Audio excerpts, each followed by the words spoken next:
Are you saying boo or bakuna? I'm definitely saying boo.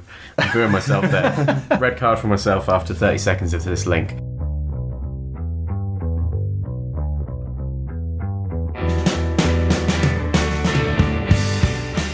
It was so near but so far for Reading as we came so close to taking 3 points against Fulham, only for Mr. Joey Vandenberg to re-announce himself onto the scene with a typically interesting performance as Reading drew 1-1 with Fulham at Medeski Stadium. Yes, we're off the mark, we've got our first point in the Championship this season, but there's that lingering feeling it should have been 3. Hello, my name is Dan Wimbush, editor of the Tilehurst End, and welcome to the Tilehurst End Podcast, episode number 134. Thank you very much for hitting that download button, streaming us, however you're listening to us. Thank you very much for joining. Before I introduce my intrepid 2 co-hosts this week, I would like to thank each and every person that has just downloaded this show, but has helped us on patreon.com. Yes, patreon.com is our crowdfunding scheme. It is how you can support this show financially. We are pretty much entirely crowdfunded by yourself, so anything that we buy for the show or for the website comes thanks to your kind generosity, and lots of people have stepped up to join the cause, so thank you for those of you who have done. Patreon.com/the Tilehurst End, patreon.com/the Tilehurst End is the place to go. Anyway, without further ado, my 2 co-hosts this week are Tilehurst End Deputy Editor Johnny Williams. Johnny, hello. Evening. Just about got over Saturday, I think. The frustrations have slowly subsided. Yeah, you were quite the angry fellow. It was Angry Johnny was out in force on Saturday. Angry Johnny had made a guest appearance on the show, or certainly on our chat anyway. Yes. I've put him away for this podcast, disappointingly for some listeners, I've seen. Well, you know, we like to see him every once in a while. And joining us as well is Tilehurst End Assistant Editor Marc Mayo. Marc, welcome back. Thank you. El Middle Clasico never disappoints, does it? Controversial red card, familiar faces scoring. Yeah, a red card 35 seconds in. It was at the stage where I was looking down at my phone, ready to type the "and away we go" text tweet for the website, and suddenly I look up and there's a red card being brandished. So, we'll dive right into that and lots more. We've got a new signing to discuss, an injury update, and lots of stuff in the mailbag. But of course, let's delve in right at the start with that 1-1 draw against Fulham on Saturday. View from the Tilehurst End, recapping this week's Championship action. Reading 1, Fulham 1 at the weekend then, chaps, and before this game, the 6 of us in the Tilehurst End Prediction League, not one of us had Reading down to win. Someone had us down for a 1-1 draw. He'll remain nameless, but let's just call him Dan W. Or that's too obvious. Yeah, it's a D Wimbush, let's just call him that. Yeah. Anyway, he got it right, but I was still saying to people that I thought we would get a beating. I think that was a general feeling amongst fans, certainly the bookmakers. We touched on it last week. You know, the bookmakers had us 3-1 to win this game at home. But after all that, we get a draw, and yet we're feeling disappointed. So, Marc, is it just the circumstance of the game that makes you feel disappointed, or should there be that lingering feeling that actually we should have just won it full stop? Well, the circumstances do play a massive part in it, but it's the Reading performance in itself. If we'd have drawn 1-1 against a Fulham team that had 10 men and Fulham would have played amazing, or Reading would have played amazing and just been unlucky in some way, then I feel like I would be perfectly happy with this result, or certainly more happy. As it stands, Fulham, I'm not sure they played particularly well, kind of stood off. It was basically a 4-1-4, their tactics set up with the 10 men. And then ourselves just, I don't know, you watch the highlights back, and in that 2 minutes you're expecting Button to have made 4 or 5 incredible saves. Maybe we hit the post or something, but it just didn't happen. Johnny, as we mentioned at the top of the show, you were an angry man after this game. What was the more frustrating aspect for you? Was it that we'd thrown it away through a moment of stupidity from Joey Vandenberg, or was it, as Marc said, the fact that performance-wise, you could argue that we didn't exactly deserve to have run away with it anyway? We certainly didn't deserve to run away with it, but if you look back through Jaap Stam's managerial career at Reading, we've rarely deserved to run away with any game.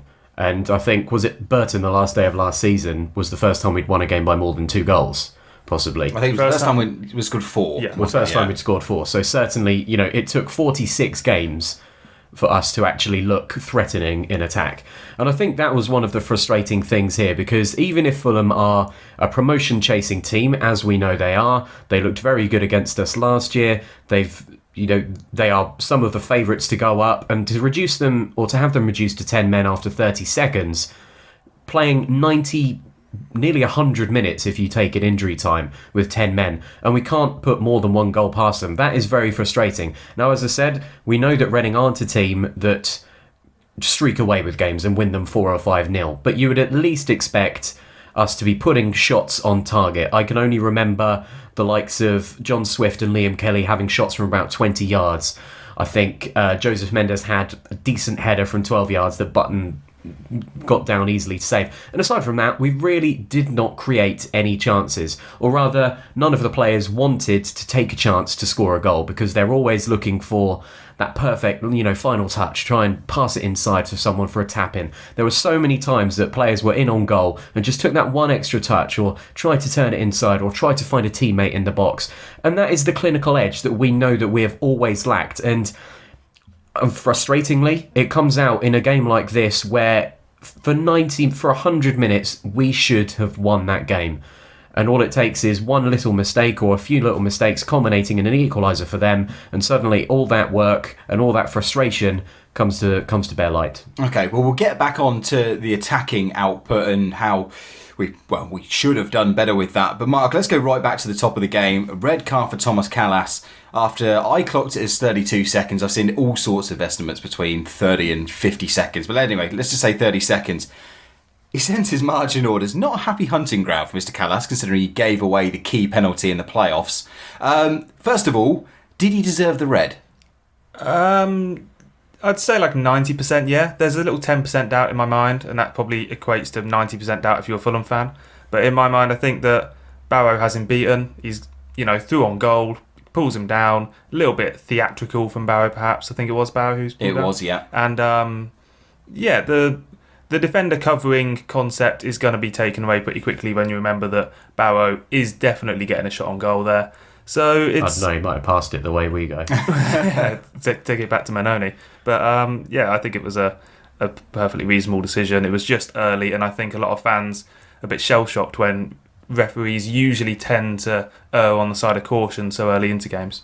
Johnny, any complaints if you were a Fulham fan? I think you'd have complaints if you're a Fulham fan, but as a Reading fan, I have no complaints.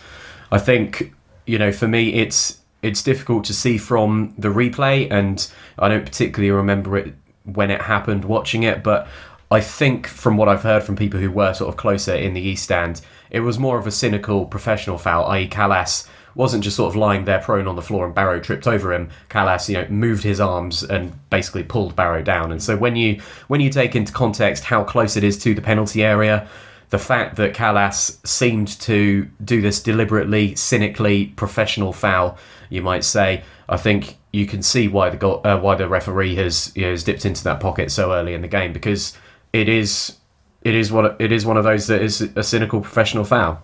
Yeah, it was a shame for the game, really, because what happened from that point on was Fulham, very disciplined performance. They knew what they had to do. They stuck 9 men behind the ball and were looking to break out through the likes of Fredericks and Sessegnon, who showed why they're two of the most highly rated fullbacks in this division. I think if Reading had those two players in their squad, I think we would have absolutely run away with it, and they'll do well to hold on to them. But that, it set up Reading. They had a job to do. They had to break down this stubborn, solid unit.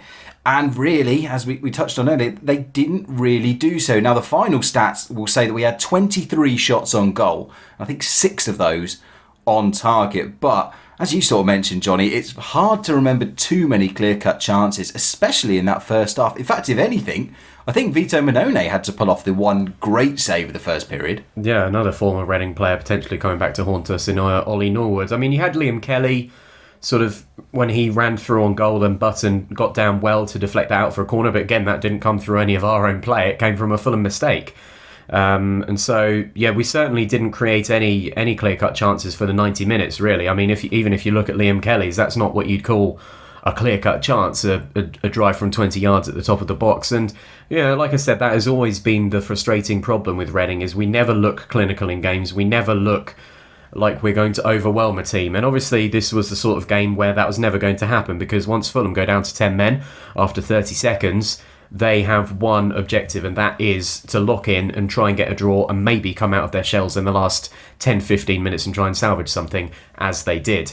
And so Yeah, like I said, I think this was a perfect opportunity to try and put a team to the sword, even though Fulham are a team that are going to challenge for promotion this year, and unfortunately it was just the same old. We just looked toothless and predictable in attack. Mark, should Stam have made an immediate change to that red card, or at least after a few minutes? Because a lot of people have criticised him for keeping so many defensive players on the pitch. You had 5 defenders plus George Evans in there against a team that had very clearly said, right, well, we're just going to try and defend this. Should Jaap have immediately gone, right, I'm going to take off, even if it was I'm taking off, I don't know, Thiago Ilori for a Joey Vandenberg or a Rinomota, something like that?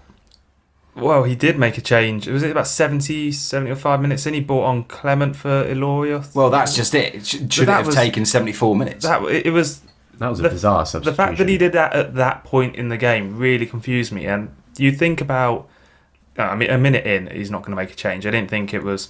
I wouldn't have thought it was the right decision at the time. Like, in hindsight, I still don't think it was. Going forward, 30 minutes in, I think Reading were comfortable enough, though. I think we still looked as if, I felt as if we still had a good chance of scoring before the half was out. I think half time was probably the time to make that change, because 0-0 in that game is a little bit disappointing at half time. Maybe he wanted to give it 15 minutes and we did get the goal, so that changed it. But he's not necessarily the proactive manager that we'd like him to be. I think when he is proactive, I did a piece on the substitutions last season. When he is proactive, it usually does quite well. Yeah, well, he kept things as they were, and to be fair, they did come out with a bit more of a positive attitude at the start of that second half, a lot more sort of purpose to the game. They get the goal. Liam Kelly, the only man who seems to be allowed to score this season, grabs his 3rd goal of the season. Good little finish. Joseph Mendes with a nice little layoff as well. I think that was about the only meaningful thing he did in the game. Bless him, Joseph. But it was a key touch, and Kelly buries it. I said this last week, that I'm kind of hoping for Liam Kelly to have just a bit of a quieter August. If he keeps on this form, we said last week you don't see any chance of him being snapped up. But for goals like this, Mark, surely his stock is just going to keep rising.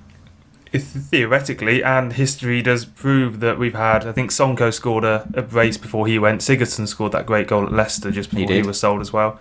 It happens. I still don't think that a Premier League team will take a punt on him. As I've thought for quite a while, the real fear is that a Championship Villa or someone like that feel, in the last couple of days of the window, they've got 6 million quid or 8 million quid lying around, and it would be tough for Reading to turn that down unless they thought that they had no use for that money, which I don't think is the case. So for now, as I was last week, I'm okay with it. I'm happy for him to be scoring goals, let's put it that way. But yeah, as I say, if he does it against Villa, it wouldn't surprise me if they popped up with the bid. Johnny, is he the MVP of this team? Is he the one player at the moment that Reading really can't afford to be without? Certainly at the moment, yeah, because he's the only person who's scoring goals. I think he's the player in the midfield at the moment that is standing out. We've talked about the trio of Swift, Kelly and Evans, as it's probably going to be throughout the most of the season, although obviously we brought in Bakuna now to sort of supplement that trio. And Liam Kelly, I think, is the only player who's playing remotely close to his potential at the moment. I mean, I think both Swift and Evans don't seem to have had the best start to the season. Whereas Kelly, obviously, as we've seen, 3 goals in 2 games, and playing key passes and making things happen. Like we said, he had that chance in the first half when he put pressure on the defender and ran in on Button as well. So he's certainly impressing more than anyone else in the team so far, I think. And obviously, I mean, the likes of Liam Moore and Paul McShane coming back, we know what we're going to get from them. But I think Liam Kelly certainly was the most important player on the pitch and the best player on the pitch, perhaps with the exception of Barrow on Saturday. Mark, I want to touch on the other 2 midfielders in that trio Johnny mentioned, George Evans and John Swift. We'll get into Swift in a minute, but in terms of George Evans, I wrote in my further reading column that you can go check out on the tilehurstend.com.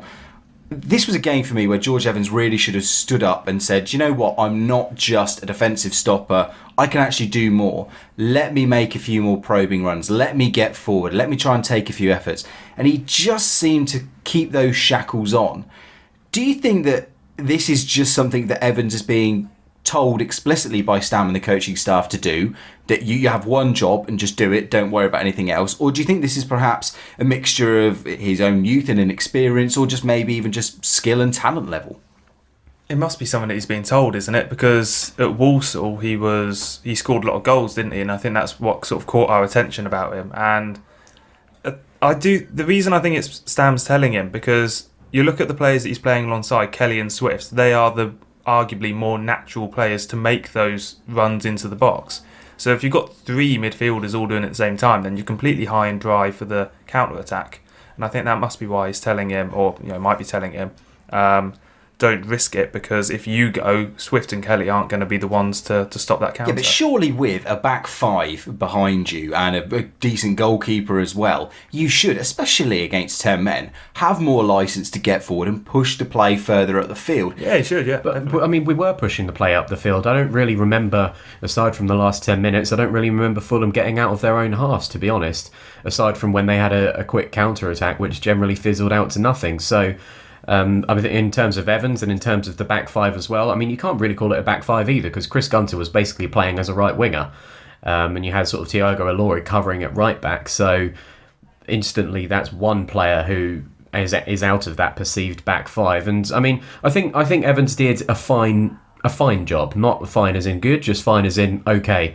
He was there, he kept things ticking over, as we know that he does, and we know that Stam is a pragmatist, and he would rather say, okay, let's not lose this game. And for 85 minutes, there was one thing that we were not doing, and that was losing that game. And then obviously it's a mistake.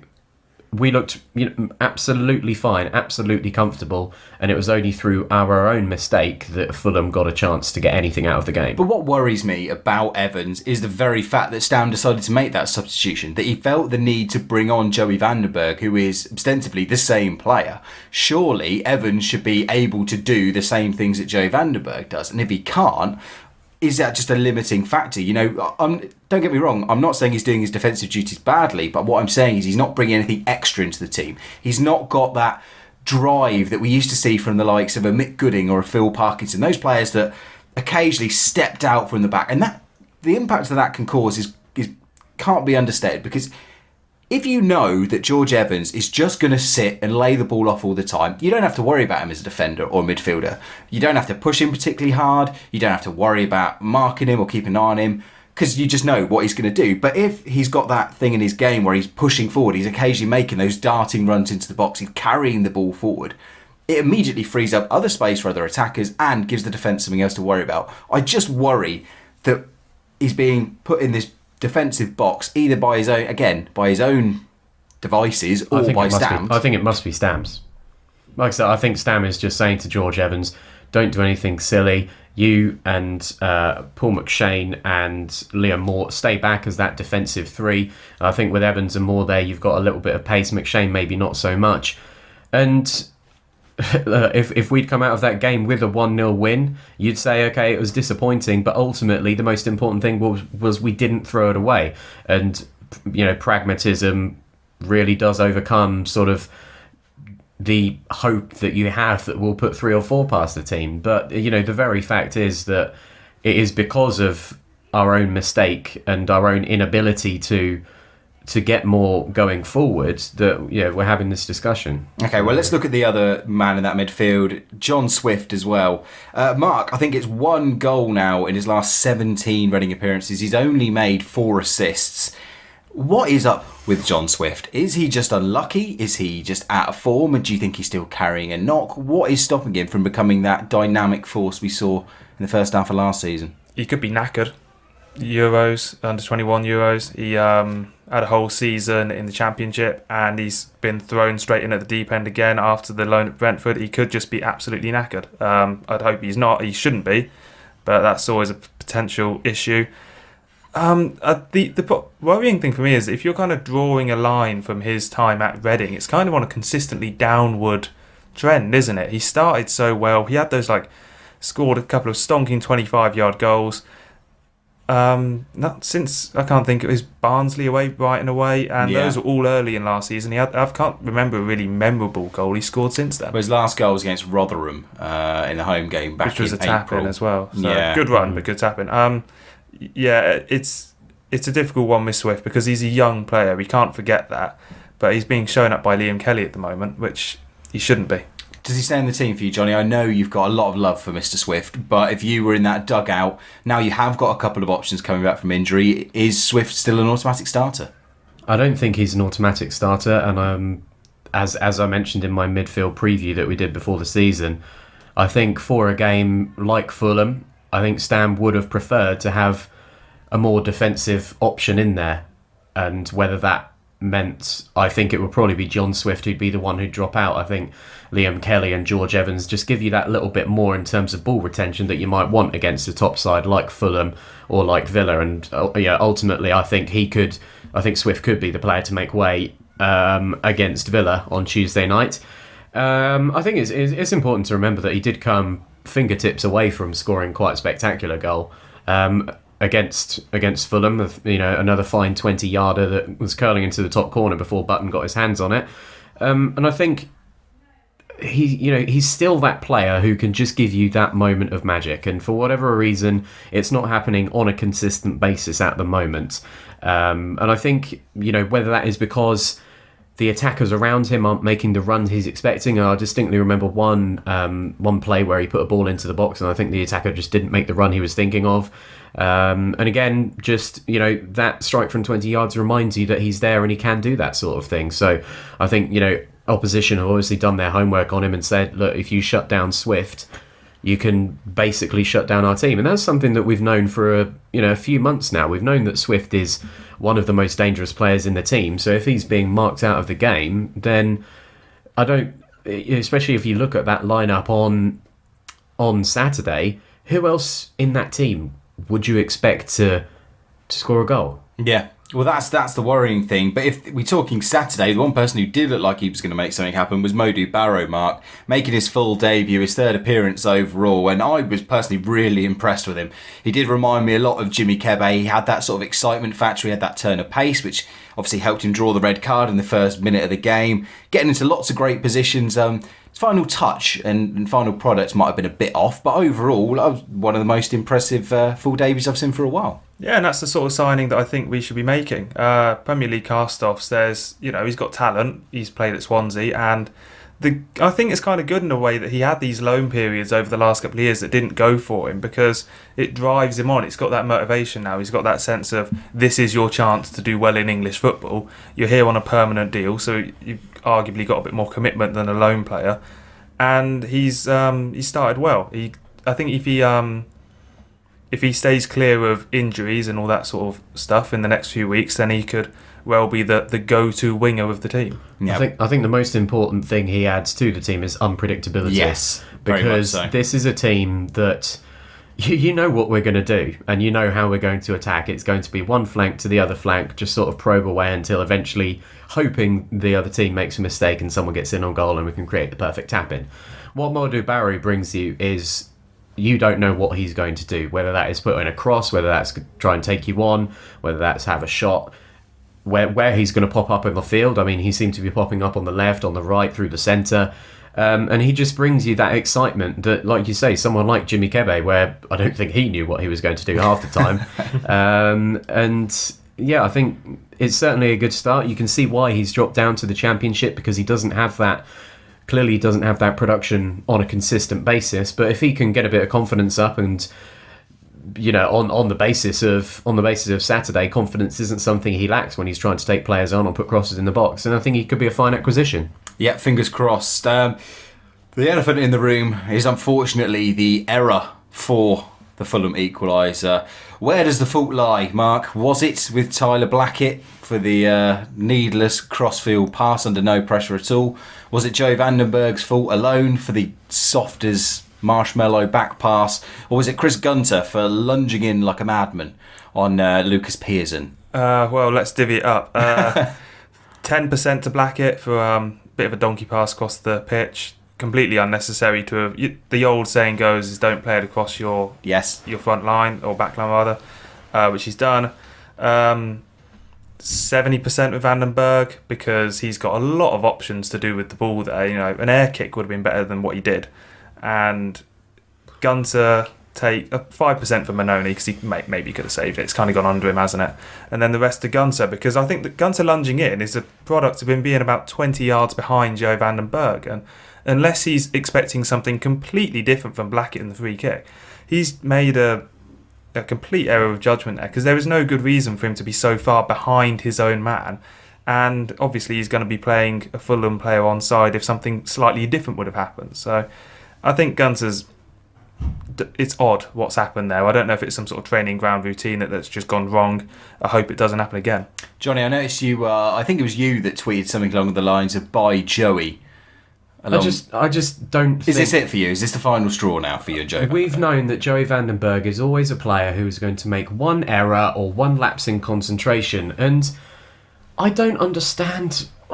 It's just so frustrating, because clearly he just was not focused, or was just in that mode of, let's just play it around as if we're at the park and it doesn't really matter sort of thing. And it was just so casual and laissez-faire, and just the intensity had completely gone from what he was trying to do. I mean, you've got to apportion blame, like Mark said, and like you said, at the other players. But I mean, he just seemed to turn off.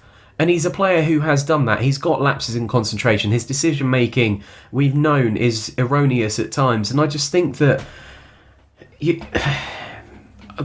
for all he's a bit of a cult figure and a cult hero, and he does amusing things, and Joey, I just think that you can't put up with a player like that, because he's going to cost you points over the course of a season, and he's done that here. Yeah, unfortunately, he does seem to lose you more points than he gains you, which I think is the ultimate equation you need to balance out. Like, if it had been an intense game, and certainly for the time when we were trying to chase a goal, he was absolutely fine, because when he's locked into a game. But when it was a game that we were just trying to slow down the tempo, it's almost like he's slowed himself down as well, and he's just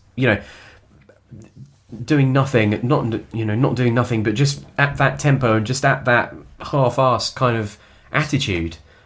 Yes, and it's frustrating. It's something he especially can't get away with when he's placed into the back line, because that's what he was, because he came on for George Evans, then Thiago Ilori went off for Pele, so that meant Berg dropped back, and like you say, it's the place he can't, if he's in the midfield, he's got someone behind him to clean up. This time, he kind of did, but too far away.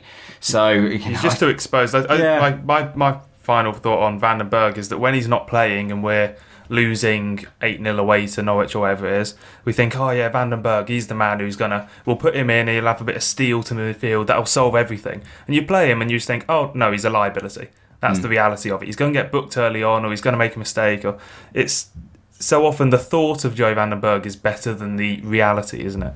Yeah, I'm still trying to calm down from his performance at Wembley, where I was constantly in fear that he was going to get sent off. So yeah, well, a new signing this week might well spell the end of Joey's regular involvement in the side. We'll come on to that shortly. It's time for the Newsbites. Reading Newsbites on the Tilehurst End Podcast.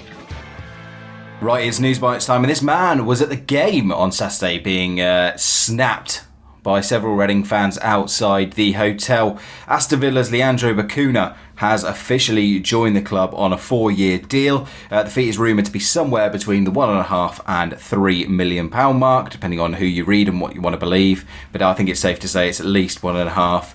4-year deal, as mentioned. He's a utility player. He played in 9 different positions for Aston Villa last season, at times, according to Who Scored. So certainly can do a variety of roles. Mark, happy with this one? Yeah, I may as well be. We've signed him, may as well be happy with him. He's here for 4 years, so that's going to be... we'll get to know him at least. He is that type of player that we've been talking about, because we've said that a bit of busyness. He doesn't necessarily sound like the type of player who's going to mop up and win 8 tackles a game and completely dominate all the opposition midfield, but he's going to get about. Sounds like he's got a decent bit of technique on him, so he should fit into the system. And plucking him from Villa, it's a sense that he's got something to prove as well, which is quite nice. Yeah, you can go and read the Aston Villa view on him up on the website right now in the view from the town end on Bacuna. But Johnny, do you think this is Yap's replacement for Danny Williams? I'm not sure about that. I don't know if Bacuna will enjoy our passing craze For the rest of our days. Yeah, it's our trouble-free philosophy. No, I mean it is a problem-free philosophy when you're bringing in a player who's got a point to prove. So I'll just get my puns out of the way nice and early. I don't think he's direct placement for... Oh, don't give me those looks. Come on. I tried hard on that. Are you saying boo or Bacuna? I'm definitely saying boo. I'm booing myself there. Red card for myself after 30 seconds of this link. I don't think he's a direct replacement for Danny Williams. I'm intrigued as to where he's going to play. I mean, I kind of had the idea that maybe he'll play sort of a right wing back and we'll push Chris Gunter inside as a centre back. Is that just me being a bit too crazy? Don't rule it out. I wouldn't rule it out, but I'm not a fan of it. But I think he's got that sort of dynamism. We know he's a player that sort of prefers to get forward rather than stay back and harry opponents and be that sort of all action defensive midfielder. And so I think he's just another sort of pacey option that gives you a little bit more width. His crossing ability, he takes a good free kick as well. Like I say, I wouldn't be surprised if he's sort of deployed as a right wing back and we see Chris Gunter move more into the middle, a bit like what Chelsea have done with as Pilaqueta. He's not a centre back, but he plays at that sort of right-sided centre-back. And we've seen Gunter play as part of a back three for Wales as well. So we know that Chris Gunter perhaps isn't the best at getting forward, certainly in terms of dribbling and delivery into the box. I think Bacuna might give Stam a little bit more of that option. Yeah, but the good thing is, he can play all these different roles. So you've got that ability, either whether he starts in the game or comes on for the bench, to really mix things up. I wonder whether he'll be deployed currently where Kelly is, and Kelly will get moved forward and Swift will be the full guy for the time being, or maybe even George Evans, I don't know. But said lots of different things. I'm a big fan of players that can do all these different roles, although, as we touched on and in the podcast extra and the post-game shows, that you just worry that a player without that clearly defined position isn't necessarily part of your first team plans, because you think, okay, yeah, he can do this well, do this well, do this well. But when you think of your bang top starting 11, is he going to be a name on that team sheet? I think he will be, but like I said, I think if you ask Aston Villa fans what his best position is, they don't really, because he's been played in so many positions. And so I think part of that is obviously managerial problems at Aston Villa over the last year or 2 years. I mean, they had 3 managers last year, didn't they? They had, or Steve. They had 2, yeah, plus a caretaker. Yeah, so I think if Jaap Stam has brought him in with a certain position in mind, then he's going to give him a good shot at that. And just because someone's a utility player doesn't mean you should use them in different positions for the sake of it. It just means they're very versatile. So, like I said, I think he'll have a clearly defined role. I don't think he's been brought in as, if someone gets suspended or someone gets injured, Bacuna is first man up kind of thing.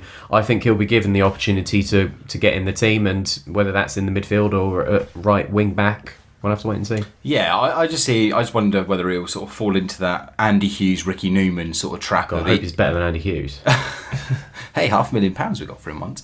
Our utility men do turn into cult heroes, though. Recently, at least J-Tab and Brynjar Gunnarsson come to mind as utility men who are fans' favourites. If he does as well as Ronaldo, I'll be a very happy man. But he joins a squad that is rapidly growing in strength, not necessarily from outside, but from within. Good news on the injury front from Jaap Stam in his post-match comments this week. He has confirmed that Roy Behrens and Gareth McCleary are back in full training. The unfortunate news is that Jordan Avita is not, so it looks like he's still a couple of weeks away. John Daddy Budvarsson has knee ligament problems, but they're described as minor, and he won't be out for, quote, too long. So I don't really know what defines too long. Unfortunately, long-term absentees in Callum Harriott and Jan Kermgren still a way off. But Mark, really good news, especially with Gareth McCleary, because he was probably the player of the first half of last season. For sure. It's going to be interesting how he's going to fit all these wingers in, because we've got one striker, and at the end of next week we're going to have about 7 wingers by the looks of it. So maybe we'll see McCleary as the Joseph Mendes alternative as soon as he comes back. I'm not sure I fancy Gareth McCleary leading a line, but Roy Behrens, Johnny, has Roy Behrens got a place in this side at the moment? Or has Modou Barrow sort of made him a bit obsolete? Yeah, first impressions sort of count for everything, and Modou Barrow has certainly made good first impressions, whereas I get the feeling that Roy Behrens is a bit underappreciated among Reading fans. He was getting a bit phased out, though, towards the end of last season, I thought. Yeah, and like I say, he's not the most popular amongst the fans either, so I think it could be one who is, not going to start every game, but I think he's a fine option off the bench, and I think the bigger problem is McCleary. We have to hope that he's at fully full strength. We can't have him at 80 or 90% because we know that if he's only at 80 or 90%, he's not the same player. So we have to really sort of handle him with care. I think Clement and Popper will be the ones who lose out in that. I think Behrens will come back into the team, and I think McCleary will certainly be in the squad. And I think Clement and Popper, unless they're on limited time now to really nail down their opportunity, aren't they? Yeah, they've really got to make the most of these limited opportunities they've got left. They should both get an opportunity in the next round of the Carabao Cup. Our reward for beating the mighty Gillingham is the mighty Millwall, who will turn up at the Medeski Stadium in just over a week's time with one Jake Cooper in tow, I believe. Mark, we sort of talked about this last week. Just good just to get a home draw. I know it's not glamour, but it's a very winnable game. It's a winnable game. It's the type of game you really don't want to lose. I remember Rodgers lost his League Cup game at home to Barnsley. Yes. And that really had a sour sort of tone to it. So it's absolutely fine as long as we win. Johnny, any thoughts about the mighty Millwall turning up to the Madstad? No, not particularly. I think this squad now... It's amazing how things can sort of change in a week. And a week ago when we were playing QPR, we could only name 6 subs, whereas now it looks like we're getting back to very much a full complement of sort of 20-25 players, plus the youth players as well. So I think this will be a good opportunity to get some fitness into the more senior players, and obviously give the younger players a bit of run out as well. Because as we saw from the likes of Renamotta and Andresen, it seems like there's some, hopefully, fingers crossed, some more talent coming through. It won't quite be as special as it could have been, though, because they've sold Sean Cummings. Oh, where's he gone? He's gone to Rotherham. Oh. He's no longer at Millwall. So sadly, that's going to cut a couple of thousand off the attendance. That's a real shame. I'm considering my position. Can't imagine an atmosphere as well if we've got nothing to chant about Sean Cummings. No, so. Exactly. What will be all over our faces instead? I just don't know. No idea. Anyway, on that note, beer all over your face. Yeah, maybe. Adapt to chant. Right, anyway, let's move on to your portion of the show. It is time to delve in to that mailbag. Get social with the boys. Find them on Twitter at the Tilehurst End and facebook.com/. As always, a massive thank you to everyone who's chipped into the mailbag this week. If you want to get your thoughts in, you can send them in to thetilehurstend@gmail.com. You can message us on Facebook. We're at facebook.com/the Tilehurst End, and as most of you do, head on to Twitter. We're at the Tilehurst End, and if you use that hashtag TTE podcast, it makes life a lot easier and will give you a much better chance of making the mailbag, because occasionally people just send us messages and unfortunately they slip through the net. So if you use that podcast hashtag, it will give you a much better chance. Starting with Nick Beckett, a man who has heeded that call and used that hashtag. He says, why were a big club like Aston Villa quite happy to let Bacuna leave for such a small amount of money? Big club? ? Small amount of money ? As well. I thought it's quite a lot. Yeah, £1.5 to £3 million isn't for a player that hasn't really played for a team that's been awful for ages. Yeah, still up there amongst the highest fees we've ever paid, Johnny. Yeah, and I think ultimately, like I said earlier, with the shifts in managers, if a manager comes in and doesn't want a player, then ultimately they're going to go, and you're going to have to recoup some of the losses or not get as much money as you perhaps expected. I mean, you only have to look at players like Aaron Tishwala, who are similar situation at Villa, who came in under one manager and has now been shipped off under another manager, albeit only on loan. So I think it's just one of these things where a manager comes in, decides who he does and doesn't like, and then everyone else is for the chop. Yeah, one man's trash is another man's treasure, isn't it? I mean, that's how we end up with people like Brynjar Gunnarsson, Stephen Hunt of this world. They were discarded by Ledgett Woods always popped to mind. Exactly, Kaspers Gorks. We take these players and hopefully we get more out of them. That's unfortunately that is the market we're shopping in. We can't go out and buy the slam dunk successes. We can't go out and spend the £15 million on a Britta Sombalonga. We've got a small budget and we're trying to make the most of it. So we've got to take punts on players. And at the very worst, Bacuna is going to be a solid player at this level. He's not as big a risk. I think Steve Coppell said, money is no guarantee of the success, but it lessens the risk. So, and as Mark mentioned, I think this is, don't discredit how much, spending £1.5 to £3 million is on a player. Just because Premier League clubs are spending tens of millions of pounds doesn't mean that our revenue's gone up as much. So, we have to make the most of the money we spend. So hopefully Mr. Bacuna will deliver on that. And a sort of supplementary question on the Bacuna signing is from Sam Ferguson. He's asked, any reason to be concerned about the long deals for players in recent months and weeks? Bacuna and Barrow on 4-year deals stand out. I don't think so, because I think Bacuna's 25, and Barrow I think is of a similar sort of age, so you would hope that you're tying down these players into their best years. I mean, obviously you don't know, they could completely fall off a cliff, but at the same time conventional wisdom says that you're going to be having these players throughout the best years of their careers, and so I think getting that long-term security is important for the club. It shows that we're a club that in theory has a plan about how we want to move forward, and that plan to move forward is to build around a core of players with the likes of Bacuna if he becomes a core player, with the likes of Kelly, Swift, Moore, Ilori, and other players of that ilk who are here, it's seemingly for the long term. I think it just gives you a bit more insurance and shows players that if they want to come here, that we've got a long-term project in place. Hopefully. Is there any danger though, Mark, of giving these players such long-term deals? We know the perilous nature of Championship management and the way players forms. Some of the contracts we got lumbered with under the I said Abramovich era. I wish we'd had an Abramovich era. Under the Zingarovic era, is there a bit of a danger that we're maybe committing too much to players before they've even proven themselves? There is a danger. It's about balance. I'm Football Manager terms, I'm a big fan of the 3-year deal with the optional extra. I think the club having the option to put another year on is always quite nice. The only thing that I would say in favour of these sort of 4 or 5 year deals is look at how many players we've lost of decent value over the last few years on free transfers. You think of Federici, Alex Pearce went on frees when their market value was decent at least. Robson Kanu, exactly. Atletico were going to make £10 million for him, I'm sure.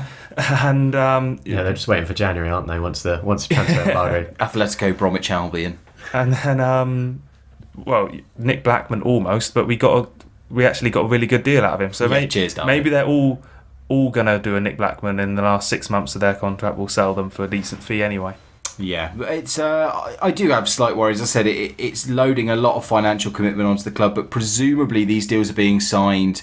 We are in the post-parachute payment era, so presumably they're being signed at financial levels we can sustain, rather than the Zingarovic deals which were basically, we're going to pay you loads of money because we're getting it back later through parachute money. So hopefully there's a bit of financial sensibility back in the club. Alex Everson asked a key question with the Bacuna signing. Timon or Pimba? Bacuna, Matata. So who we are? Are we a Team Timon or Team Pumba? Which one's the warthog? I like him. Pumba. We're Team Pumba, Mark. Pumba. No, I'll go Timon. Ooh, I'm going to go Team Pumba as well. 2-1. Yeah, 2-1. We are officially Team Pumba. And he asks more pertinently, what do you make of Rackles and a host of former Reading players liking the social media comments from Lucas Pearson? Have you seen these, Johnny? I have. Do you want to just explain them for those who've missed them? Lucas Pearson put up a picture, I think, on Instagram or on Twitter of him doing the whole cupped ears thing in front of the Reading fans, wasn't it? And the phrase that he used didn't really seem to make much sense, but it was basically on the long lines of F you, Reading fans. Personally, I like players doing that, because if you think of the amount of keyboard warriors there are out there who hurl abuse at players, not only our own players but opposition players as well, and I think once in a while it's nice for those people who have to listen to and read people hurling obscenities at them for however many years, to once in a while just give a little bit of banter back. As for the other players doing it, then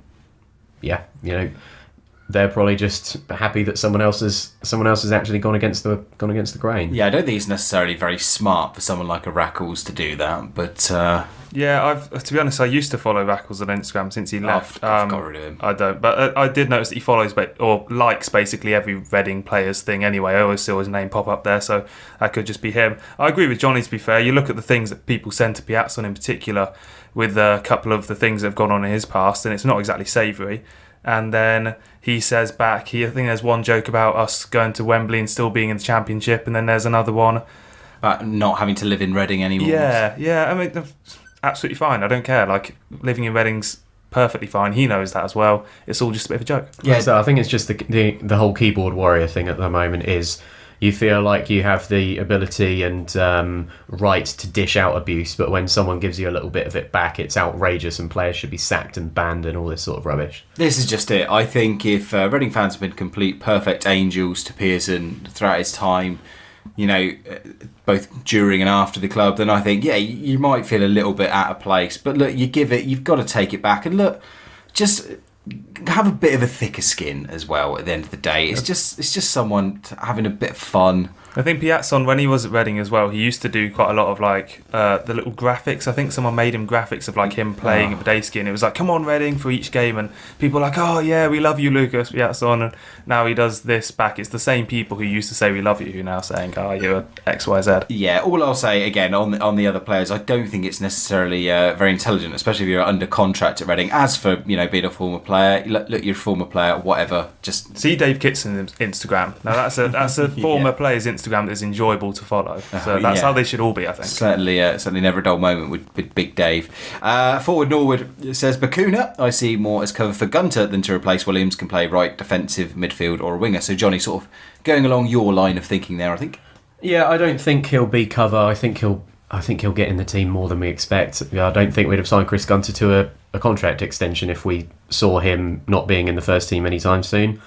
I think he'll see the pitch a lot more, whether it's in the midfield, in the centre of midfield, or whether it's at that wing back position. I think those will be the two spots that he'll be primarily used. I can see him as a right winger. Barrow on one side, Bakuna on the other. A lot of pace, a lot of unpredictability. Maybe that's where Stam's going. Could well be. Felix asks, how was the atmosphere? Any signs of this feeling like we need to challenge, or a more holistic expectation of general improvement? In terms of challenging for the title? I think that is what Felix means. I mean, the atmosphere wasn't too good, but then it never really is at It's a bit subdued. We haven't really mentioned the fact that the drummer is no more, have we? He has retired. So I think we touched on it in the pre-season show a little bit. Yeah, but I can't say, until someone pointed it out to me, I can't say I really noticed that the drummer was gone. I thought the atmosphere was fine. I mean, it was just a strange old game where, as is our wont, we sort of bored it into submission for about 60 minutes, so no one sung anything. We scored, and then we started singing. Fulham started giving it a bit back, then they scored, so they started singing. It was, yeah. The atmosphere is not going to fundamentally change until one of two things happen. Either one, we are scoring boatloads of goals and challenging at the top of the table, or two, a group of fans steps up and does something about it. We mentioned this a couple of weeks ago. If you're sat there thinking, I want to do something about this, I want to get... I don't want to use an ultras section going or something like that. It's up to us as fans to do something about it and see then go to the club and say, we want to do this, can you help us? So until that happens, or as mentioned, we suddenly find a lot of flair as a team on the pitch, I don't see it particularly changing, because we have had that been there and done there attitude. We know now that just competing for a playoff place isn't good enough. We've been spoiled, quite simply. And that's why the atmosphere, except for the biggest games last season, despite the fact we were in the top six, wasn't great. So in terms of feeling like we need to challenge, again, I think the jury's out. Until we get these injuries back and the transfer business done, I don't know. Still don't really know how to view the season. Anyway, it's moving on. RSC fan abroad says, seems a similar performance to many at home last year, except we drew. Would you have been happy with the performance if we hadn't conceded? Happy? No. Content? Yes. Like I said, we know. I don't think you can come to a Reading game expecting suddenly Stam is going to go balls out and say, right, let's win this one 6-0. I think we knew in our heart of hearts that even when Fulham went down to 10 men after 30 seconds, we were probably going to win 1 or 2-0. And so I'd have been happy enough with the performance because we knew that it's what we were going to get. And like I said, for 85 minutes, you have to say we controlled it pretty much perfectly. Fulham didn't have any chances. We got the goal eventually. And it's one of those things where on the balance of play, if you keep attacking someone for 90 minutes, you're probably going to score eventually. We got it after an hour, tried to play it out, one stupid mistake later, and all that good work is done. Mark, question coming in from Clive Ratton. I thought it was a good performance, but the boo boys already started around me in the East Stand. So at what point is Yap at risk of the sack? Well, it took 45 minutes against QPR for someone to text in Stam out. I don't know. Stam being at danger is a long, long way down the road. Even if, we could be 12th and the fans could be furious, and I don't think that he'll be up for the sack at that point. He'll have to be in some sort of relegation battle, and I think it's far, far more likely that he'll resign before he's sacked anyway, even if we aren't doing particularly badly. So the boo boys, I know people who virulently dislike Stam and his way of playing, but as Johnny just said, you turn up to Reading these days, you kind of know what you're going to get. If you don't like it, then vote with your feet and don't turn up, and maybe the club will take notice, or maybe Stam will take notice. I think it would have to take for us to be in the relegation zone, because I think most Reading fans even believe that last year we were a little bit lucky to finish where we did. And so I don't think that anyone is coming into this season. None of us said we'd finish third again, or none of us said we'd get promoted again. I think there's a little bit of an expectation that, yes, we overachieved a little bit last season, probably going to revert back to the mean, and we're maybe an upper championship, possibly a mid-table side. I think if we dip anything below that, and if we're in threat of relegation, then I think the question seriously will have to be asked, because I think otherwise, we are what we are. We're a championship team that will probably be finishing in the top half more than we finish in the bottom half. If we somehow finish in the playoffs, great. If we finish in the relegation zone, see ya. Yeah, they've invested a lot of money and time in building a team to suit Stam's style of play, and I think it would cost them a lot. We're just talking about these 4 or 5 year contracts being dished out to players. The last thing you want is to upset a dressing room with a lot of lengthy contracts on the books.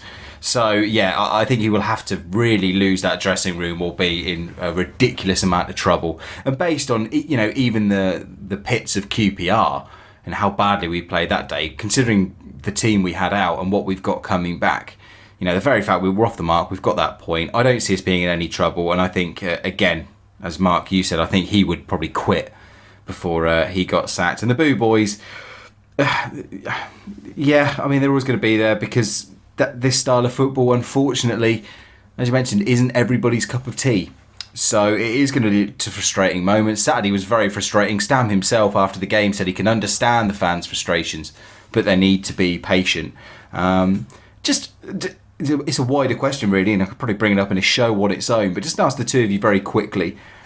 If the entertainment factor isn't there this season and we continue to grind out 1-0s and 2-1s and just things like that, is just being successful enough for you to be enjoying the football experience? That is a pretty difficult question. I think as long as you're getting enough success that you feel like you're going somewhere. I mean, like I say, you look at last season, it wasn't the most thrilling football at times, but we got to Wembley and we were 1 or 2 penalties away from the Premier League. So you can sort of endure the fact that you're not a Manchester City that are going to be putting 4 or 5 goals past a team, or even a team like Fulham, who at their best are a dynamic side with pace, with guile, and who score a lot of goals. I think if you're successful enough, then that sort of offsets it. Or if we're a team that finishes 11th or 12th this season, then I think you will sort of start to think to yourself, well, we're a decent side, but we don't look like we're going anywhere, kind of thing. Mark? It is a hard one, isn't it? I think back to when we were finishing 18th and 19th in the Championship a couple of years ago, and I felt as disassociated from the club as I've ever felt. And last season I felt far, far more interested in what was going on around the club and what was happening.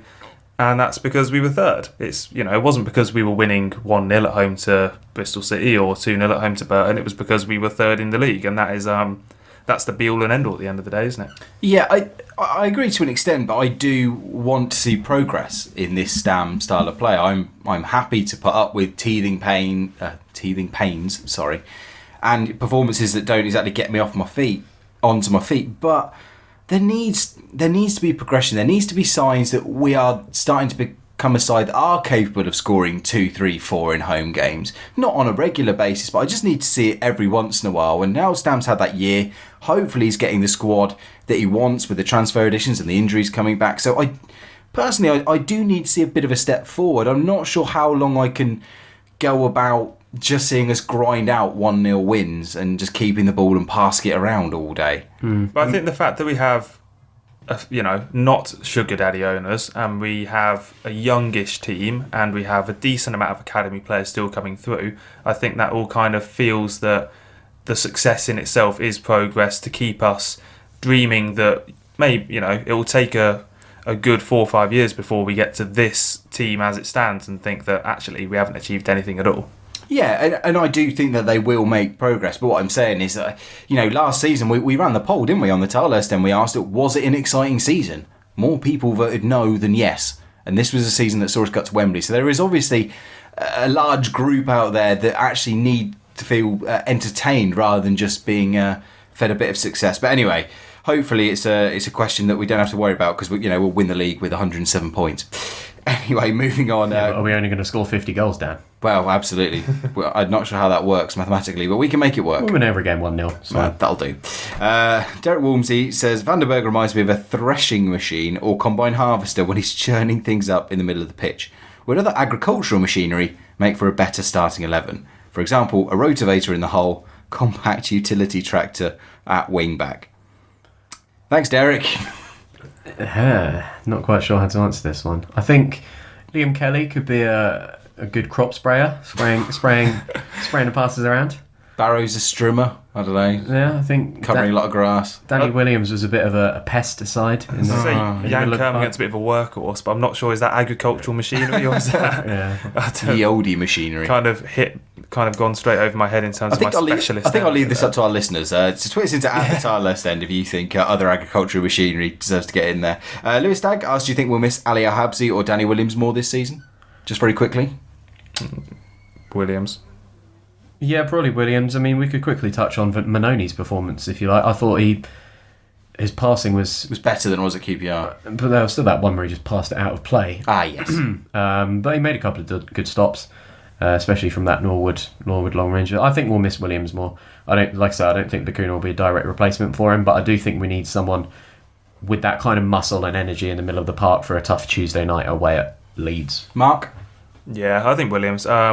Because Manoni will hit a decent amount of heights, and Williams is more of a case of those games where, he does play a lot of average games, but those games where he did make the difference, I'm not sure if we've got someone else to make the difference. Yeah, I'm on the Williams camp. I just think that Al-Habsi, as good a goalkeeper as he was, I think it's a lot easier to find a good goalkeeper than it is to replace a midfielder like that. So yeah, that is that. And finally, final question in the mailbag this week comes from Seabiscuit, who says, how big of an impact can Callum Harriott make on his return? He would add some serious pace and directness to attack from wide, which we lacked against Fulham. Yeah, I think he can make a big impact. I mean, I think the highlights that everyone will remember of him was him scoring those 2 fantastic goals in the Carabao Capital One Coca-Cola Carling Cup earlier last season. The Cowabunga Cup, as I've now called it. Yep, the Timon and Pumbaa Cup, Bakuna Matata. So yeah, I think he can make a big impact. I think what we will start to see is perhaps us deploying wingers up front. Someone like Barrow, who we know can play up front, because we're not a team that particularly requires aerial prowess up front, are we? I mean, well, Stam started with this whole McCleary and Behrens the other side of Kermigan, so I can very much see the same with Barrow and McCleary or whoever on the other side of John Daddy. But what I'm saying is I don't think that we're a team that's sort of going to pump crosses into the box, and so I don't think we necessarily need a tall striker up there. We just need someone with a bit of movement, and if we're going to be sort of annexing the opposition in their own penalty area, then that's what you need. And so I think Harriet definitely will have a part to play, just because it seems like he actually gets a shot off once in a while. Mark, any thoughts before we wrap up? Yeah, I mean, maybe that's where Stam's heading. He'll play 2 wingers on either flank, a wing back, a couple of deep line playmakers, and a goalkeeper. That seems that we can just kind of knock it round that kind of 30-yard semicircle around the box and do that for 90 minutes and do all our games 0-0. Yeah, I'm hopeful he can make a big impact, but it's very important to be very patient with him. Bear in mind, he's not played, I don't think he's played a single minute in 2017 because he got injured just before the new year. So it's going to take a while for him to get up to speed. Hopefully, sort of 2018, he can really sort of hit his stride. And sort of get some game time with under 23s and bits and pieces. So again, like we were talking about with Van den Berg earlier, you've got to be careful not to build these players up too much while they're out injured. So yeah, fingers crossed he can come make an impact. And I said he was looking good just before his injury, so hopefully he's fully recovered. Anyway, that wraps up the mailbag. Thank you to everyone who got in touch via all the usual methods. Let's just move on to any other business where we've got a game against Aston Villa to preview. The Tilehurst End Podcast. Any other business? Right, it's Moneybags Villa at the Madstad on Tuesday night. Steve Bruce's side pitch up, but they've not gone according to script so far, Johnny. They've picked up a draw and a defeat. Despite all the money bringing in the likes of John Terry and players like that, it's not gone so well. I'm sorry, but I cannot believe that a team that was tipped for promotion is playing John Terry and Alan Hutton in their defence. I mean, Modou Barrow, I think if Modou Barrow can get Thomas Kalash sent off after 30 seconds, I think John Terry's got about 10, to be honest. All he's going to need to do is just knock a ball over the top and John Terry's going to have to drag him back. Yeah, I mean, they've come into this game, or they've obviously haven't got a win in their first 2 games. It looks like they're in a little bit of turmoil if you read around the internet. They don't quite know their best team and nothing's quite working for them at the moment, not only in defence but in attack as well. And so I think this is a perfect opportunity for us to get 3 points. I think Stam will have said to his players, look, erase what happened on Saturday. Let's just go again and let's prove to ourselves that we are a good team that can play against the best sides. And I think this is the perfect opportunity to get this game out of the way. Well, Mark, the bookmakers have still got Aston Villa favourites for this one. They are 8-5, Reading just a bit further out at 2-1. The draw's 23-10. You can mock the defence all you like, but they've still got a lot of dangerous players. They've got the likes of Scott Hogan, Adoma, Lansbury, Hourihane. Glenn Whelan, I think, is a shrewd signing as well. So they have still got a lot of quality, even if it hasn't gelled yet. They have. There's no doubt about that. It's the old championship adage of, is that what you want, or do you want a team that's all unified and heading in the same direction and they're as part of a team? I don't think they have that yet. And yeah, I mean, the thing is that Agbon, Lahore and Lansbury and all these players that we know have been well, how many of those are on their best form of their life? And I don't think any of that 11 or 14 or 15 or whatever their good players are, none of them in the form of their lives. So none of them particularly scare me. Yeah, I think it is the best time to play Aston Villa before they gel, before they really sort of figure out the best way to sort of get all this array of talent into the side. I'm a lot more optimistic than I was this time last week that we'll get a result here. I think we're going to get a positive result. Whether we'll get the win remains to be questioned, because, as I said, they've still got a lot of talent in that side. And if you can't beat 10 men Fulham at home, then there's always going to be questions to be asked. Prediction league wise, Johnny, as mentioned at the top of the show, I managed to get the Fulham result right, so I've gone to the top with 3 points. Our new Tilehurst End Podcast extra co-host Tom Crocker got off the mark as well by predicting a 2-2 draw, and Handbags Harris picked up the point against QPR. So the two of you, along with Westy, still trying to get off the mark. So Johnny, I'll give you the first chance here. 2-1 win to the Royals. Okay. Mark. I've had an awful start to Fantasy League. I've had an awful start to Super 6. I've had an awful start to this. And I'm also going for a 2-1 win to Reading. Okay. I'm going to stick to the prediction I've made for the first 2 games. I'm going to say 1-1. And I'll get the predictions of Tom, Westy and Handbags a little later on. Don't worry, Westy and Handbags will be on the show at later points throughout this season. They've not completely disappeared. We've not bumped them off or anything. Yeah, you don't have to listen to me and Mark all year. Yeah, we'll give you a bit of rotation. I've got places to be, I hope. Yeah, well, absolutely. They'll be on the show a little later on. Just quick thoughts as well and predictions for Preston, because we won't record before that game on Saturday. A trip to Deepdale. If Villa have started below par, you certainly can't say that for Preston. They've started really well. They've beaten Sheffield Wednesday and drawn away at Leeds. So two of the, again, promotion contenders. What say you on the scores for this one? Yeah, I think that'll be a difficult test. Obviously, it's a pretty long way to go. And it's a ground we've got a miserable record at as well.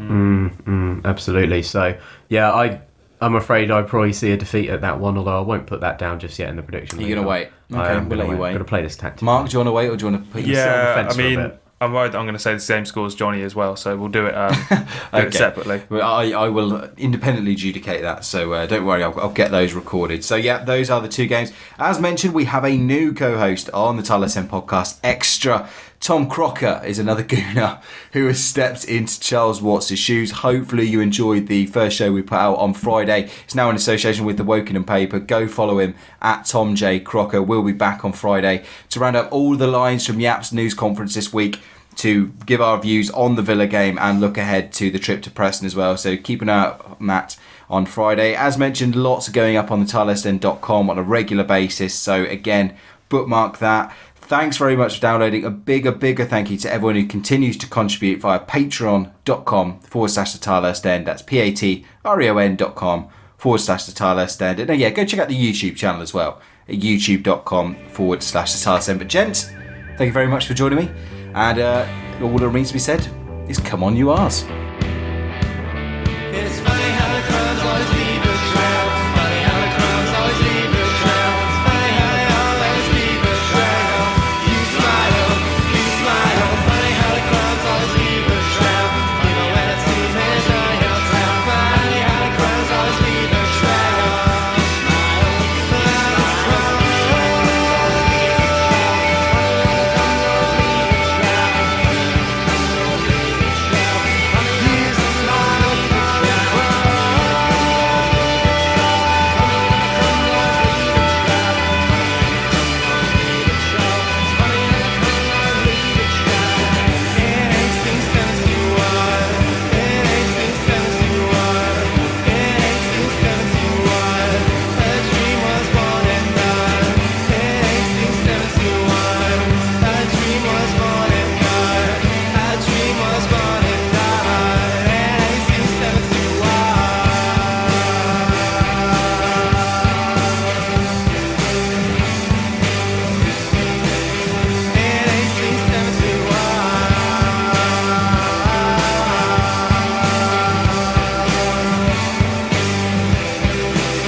Tilehurst End Podcast. Read the blog on thetilehurstend.com.